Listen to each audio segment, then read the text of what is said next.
on retail business have been especially hard hit by the fallout in participation by the little guy. In fact, since 1975, the number of regional brokerage firms that are members of the New York Stock Exchange has dropped some 20% to just 97 today, as many were forced out of business or swallowed up by the big New York-based giants. Our guest tonight has tried to buck that trend by banding together with other regional firms from coast to coast.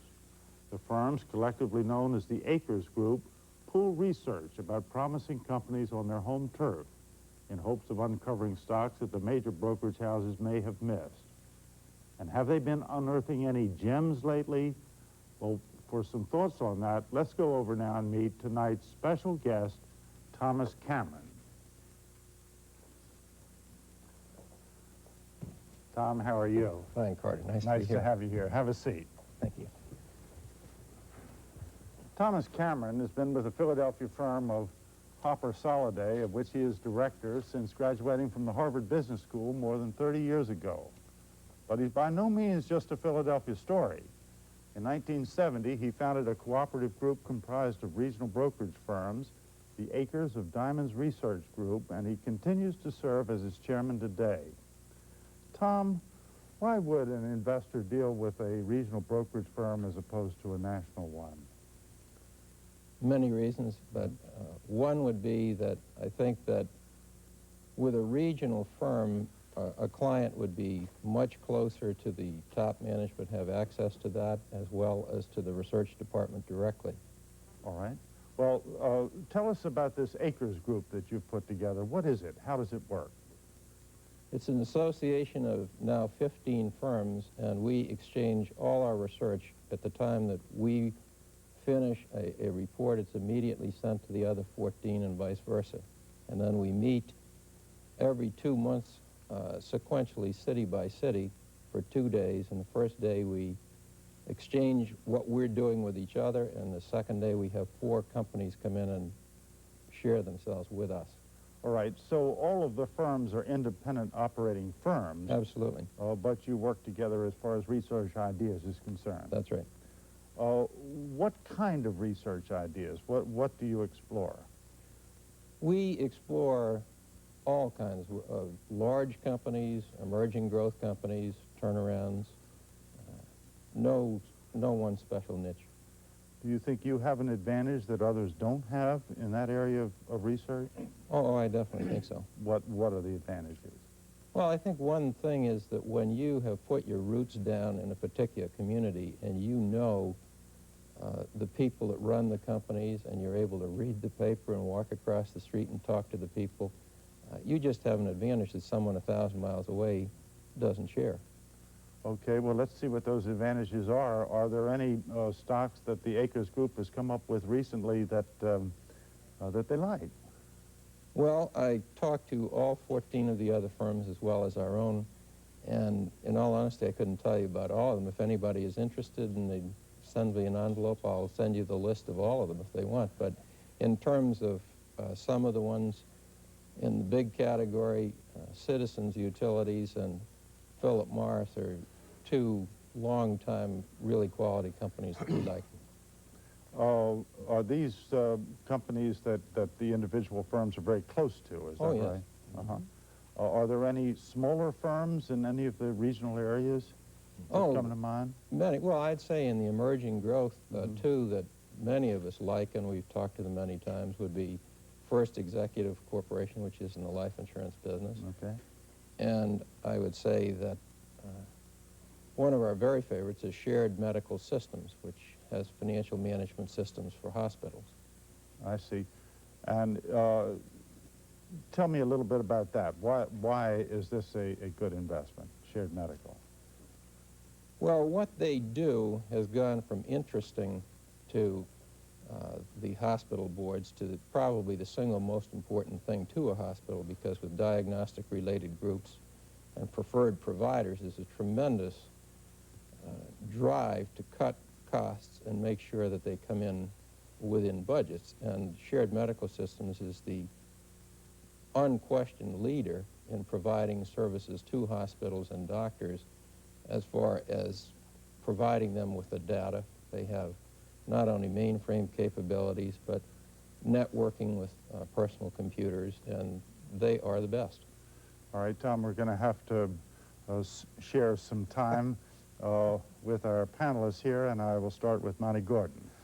All right, Tom, as Carter's indicated in looking at some of the names that you have suggested that the group is recommending, what are the criteria that you apply in terms of deciding that a company or a stock is going to be one that you're either going to recommend or that you're not going to recommend? There must be sell recommendations as well. Oh, yes. Well, in terms of it, we are guided very much by what the firms in the individual areas are interested in and close to and how they feel about things.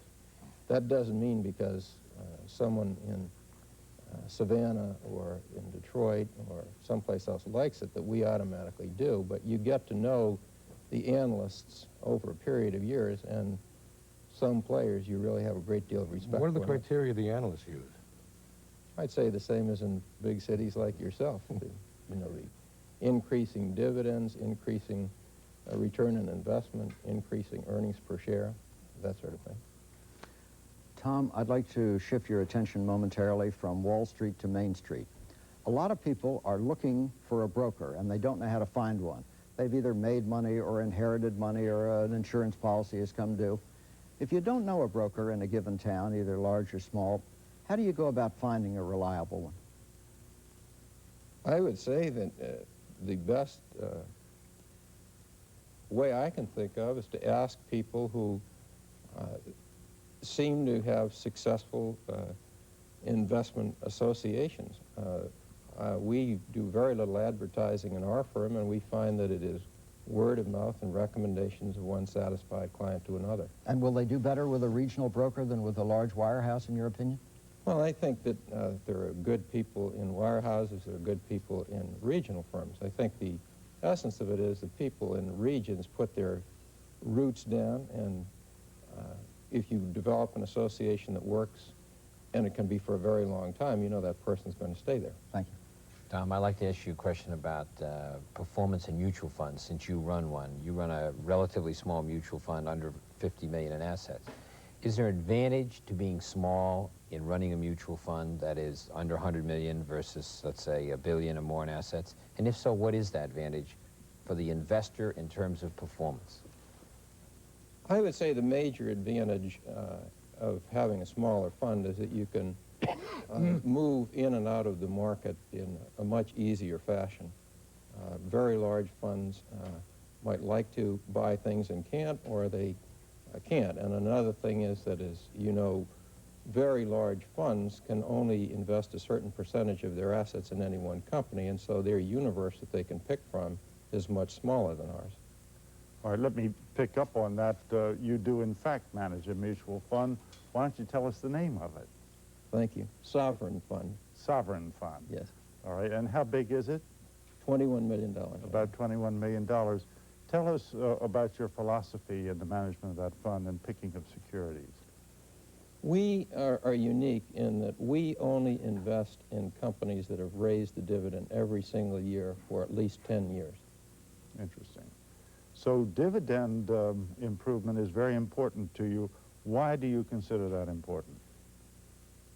I think it's very important as an indication of how the company is doing, not just a dividend for dividend's sake. But we've uncovered over 400 companies that have increased the dividend every single year for 10 years, and a large number of them have increased it over 20%, some even over 30%, as well as smaller, of course. And therefore, if a company has been that successful raising its dividend and keeps the percentage of payout the same, obviously they're doing very well through thick and thin.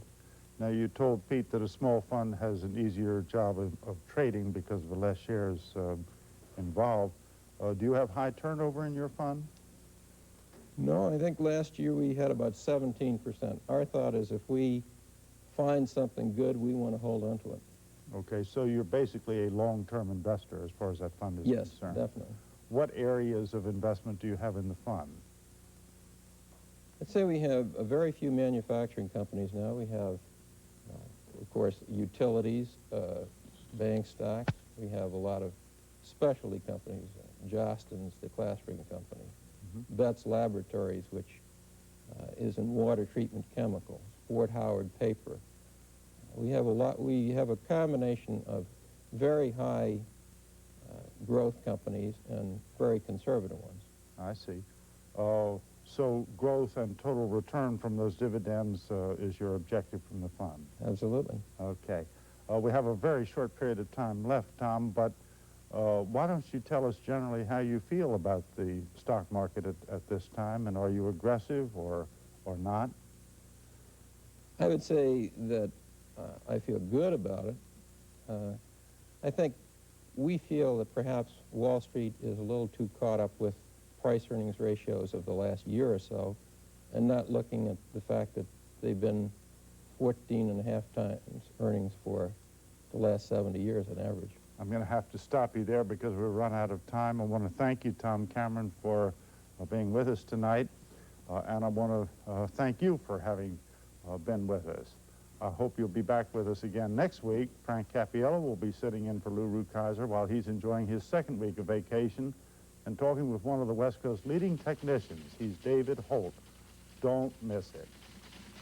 Wall Street Week with Louis Rukeyeser has been brought to you by this and other public television stations and by grants from the Hilton Hotels Corporation, America's business address, and Conrad International Hotels, a subsidiary of Hilton USA. Competition makes American business excel. Prudential Bates Securities, an investment firm with rock-solid resources that's leading the way to the future for investors. And the Sperry Corporation, providing high-technology computer-based system solutions to the complex problems of business, industry, government, and national defense.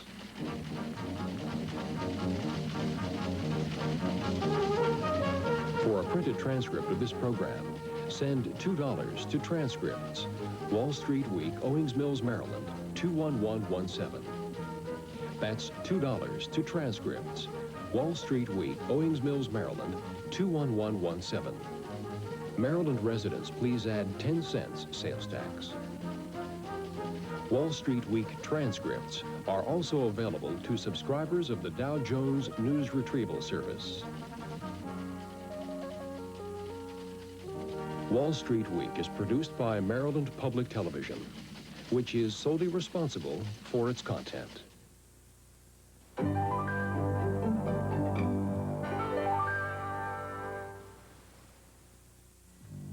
Wall Street Week, brought to you by the M&I Banks, reaching throughout the state to serve the people and business of Wisconsin. M&I Banks, because you need a strong partner. The following telecourse will be offered for credit by MATC this fall. Hello, I'm Alex Burton for the Business File. If you could have the most knowledgeable people in the field of business in your classroom, who would they be? The Business File is an introductory level college business course that integrates the uniqueness of the television medium and the written word to work together to present the subject matter beginning students need. For registration information, phone the MATC College of the Air at 278-6668.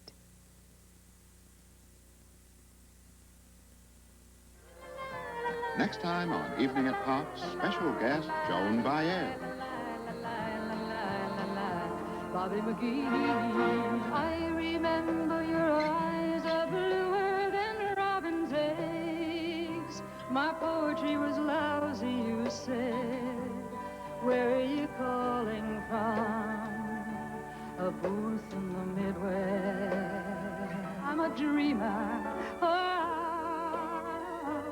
but I'm not the only one.